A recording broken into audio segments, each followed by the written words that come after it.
Hello everyone, ICT virtual classes में मैं योगेश खेमनी आपका स्वागत करता हूं। तो जैसा कि आप जानते हैं, हम पढ़ रहे थे कॉम्बिनेशन ऑफ रेजिस्टेंसेस एंड हमने सीरीज कॉम्बिनेशन पढ़ लिया था। तो combination of resistance in series, combination of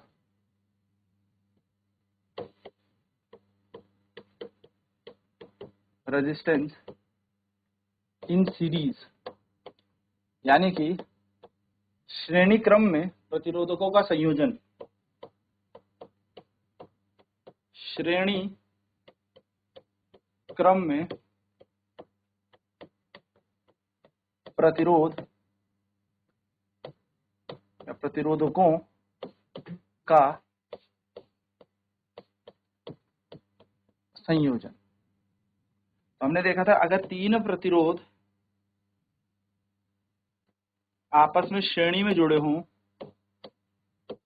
तो हमारे पास जो नेट रेजिस्टेंस आता है वो आ जाता है इन तीनों का योग, यानी कि इन तीनों का सम। अगर 4 होते तो इसमें R4 भी जुड़ जाता, 5 होते तो R5 जुड़ जाता। इस तरीके से चलता है। ठीक है, चलिए तो एक क्वेश्चन करके देखते हैं। क्वेश्चन है, फाइंड द नेट रेजिस्टेंस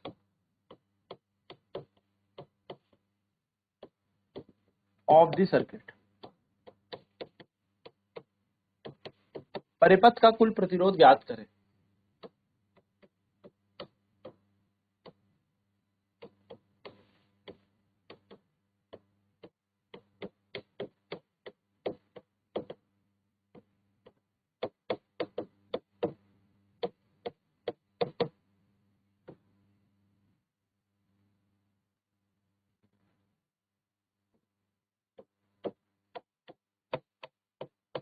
चलिए तो सॉल्यूशन करते हैं।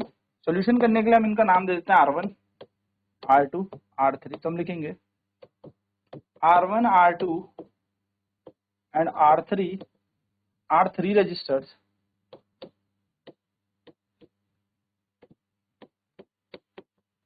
R1, R2, R3 are three resistors connected in series।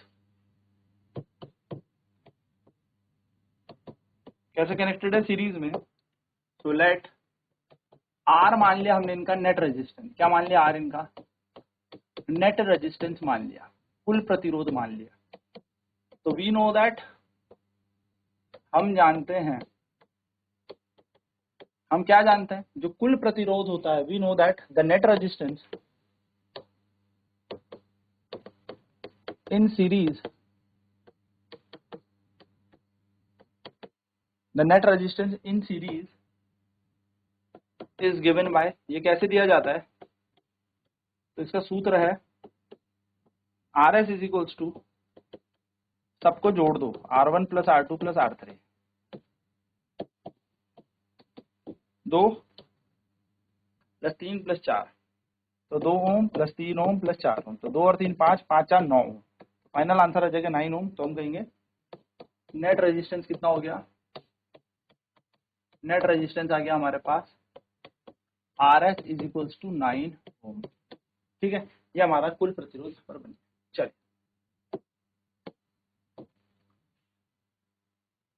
Next करते हैं, combination of resistances in parallel. Combination of resistances in parallel. समांतर क्रम में, समांतर क्रम में प्रतिरोधक या प्रतिरोधक,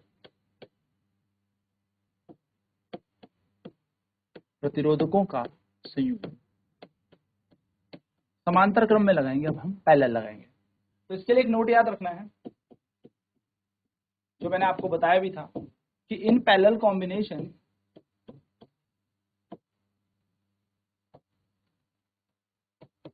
in parallel combination the potential across each resistor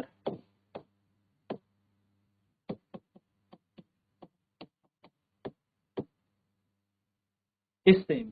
यानी कि समांतर क्रम में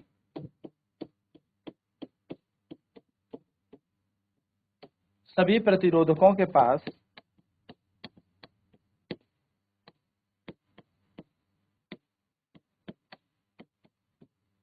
समान वैद्युत विभव होता है।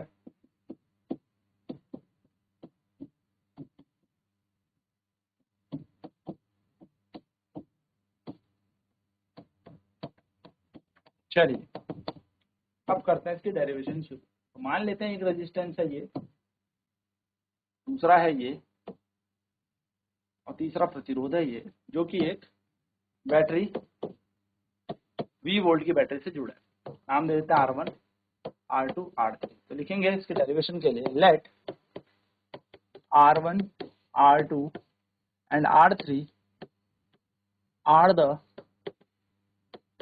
three resistors connected in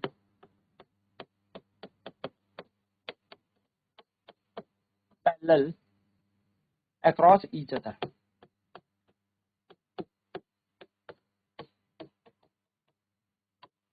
माना R1, R2 और R3 तीन प्रतिरोध हैं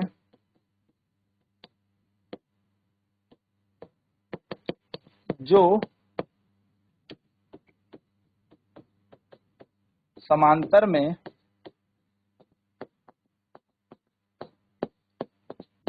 आपस में जुड़े हैं।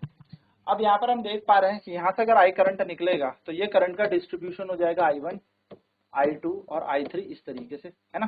तीनों में धारा का यहाँ पर क्या होगा, डिस्ट्रीब्यूशन I1, I2, I3। यहाँ से आके फिर क्या निकल जाएगा, I। तो हम लिखेंगे let I1 be the current in register R1,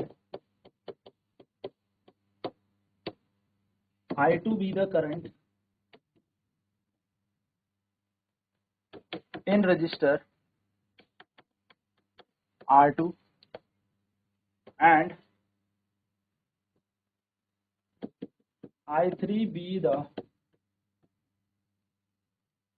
current in register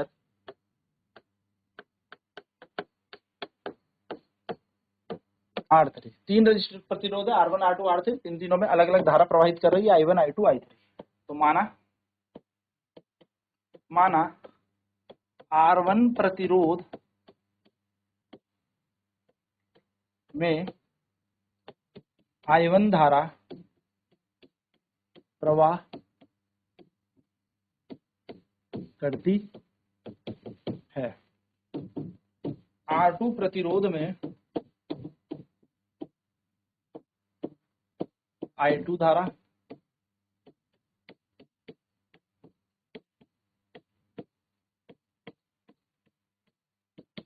प्रवाह करती है, और R3 प्रतिरोध में I3 धारा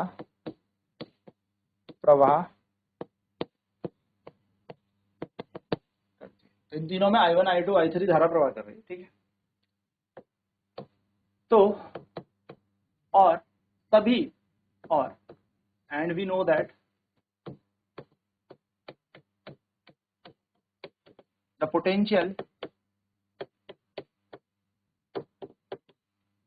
across each resistor is V। और हम जानते हैं विभव प्रत्येक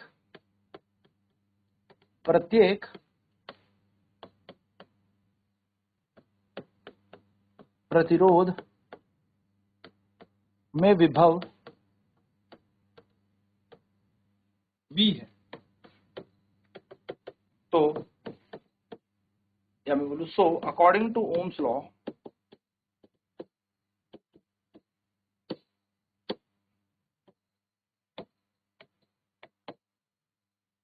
ओम के नियम अनुसार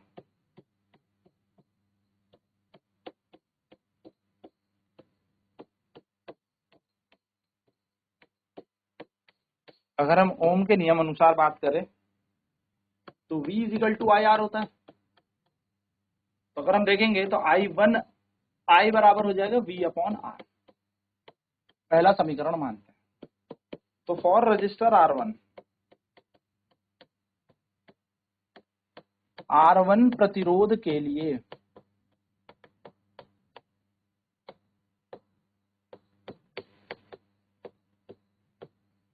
अगर हम R1 प्रतिरोध की बात करें तो I1 बराबर क्या हो जाएगा, V बटा R1। Similarly for R2, similarly for register R2, यानी कि R2 प्रतिरोध के लिए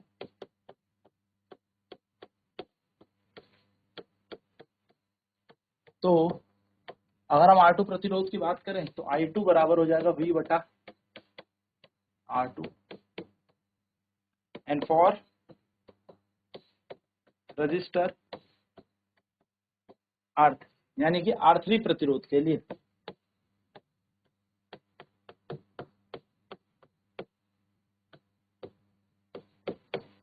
तो अगर हम R3 प्रतिरोध की बात करें तो उसके लिए निकलेगा, मान लिया हमारे पास I3 इजिकल टू V बटा R3, चौथा समीकरण। तो क्या किया जाए, इन सभी समीकरणों को देखा जाए तो if I is equals to net current, अगर I हमारे पास कुल धारा है, यानी कि अगर हमारे पास I कुल धारा है, कुल पूरा का पूरा करंट कितना है I हमारे पास कुल धारा है, तो I क्या हो जाएगा हमारे पास, तीनों का योग हो जाएगा I1 plus I2 plus I3। तो देखो पुट I, या मैं बोलूं put the value of I1, I2 and I3 from equation 1, 2, 3 and 4 in above equation।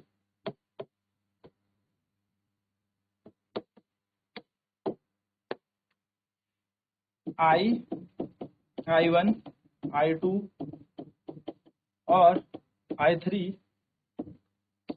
का मान समीकरण 1, 2, 3 और 4 से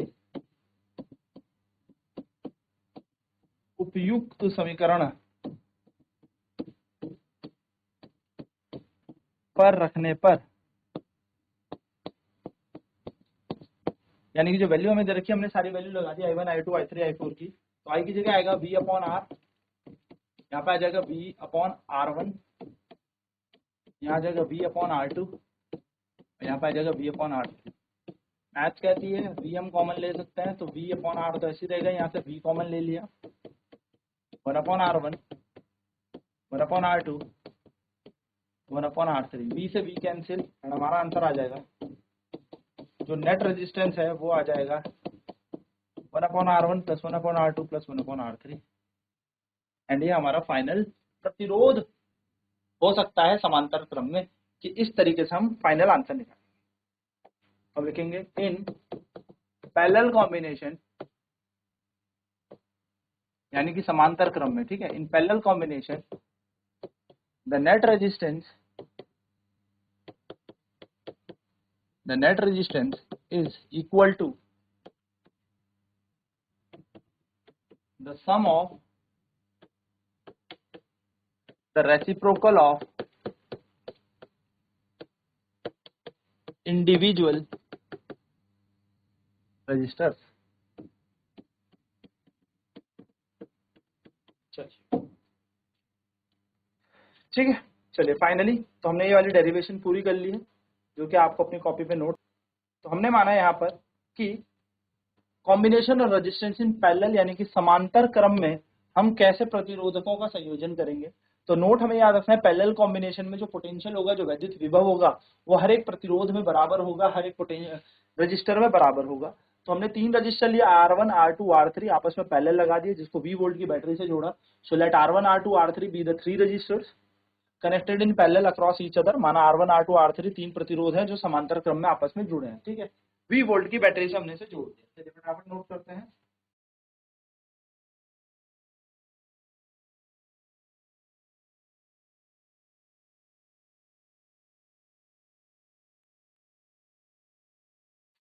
सो अब हमने क्या किया, I1 करंट माना पहले रजिस्टर में, I2 करंट माना दूसरे रजिस्टर में, I3 करंट माना तीसरे रजिस्टर पे।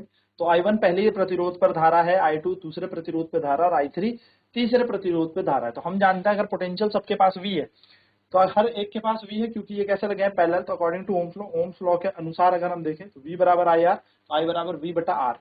तो फॉर रजिस्टर R1 प्रतिरोध के लिए I बराबर V बटा R1 बन जाएगा, I2 बराबर V बटा R2 हो जाएगा और I3 बराबर V बटा R3। सेम टू सेम वैसे ही जैसे कि हमने अभी पहला निकाला।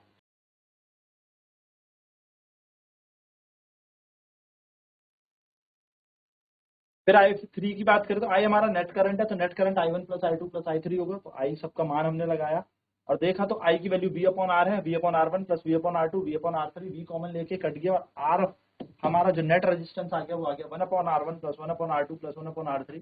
तो हम कहेंगे जो पैरेलल कॉम्बिनेशन होता है उसमें जो रेजिस्टेंस होता है हमारा नेट रेजिस्टेंस वो इक्वल होता है sum of reciprocal of individual resistance, यानी कि हर एक प्रतिरोध का रेसिप्रोकल करना है और उसको तब जोड़ना है, तब आपका कुल प्रतिरोध आएगा। आई होप ये कॉन्सेप्ट क्लियर होगा। नेक्स्ट क्लास पे इस पे क्वेश्चंस पर बातें करेंगे। तो आज की क्लास में इतना ही। आईसीटी वर्चुअल क्लासेस में जुड़ने के लिए धन्यवाद। आपका दिन शुभ।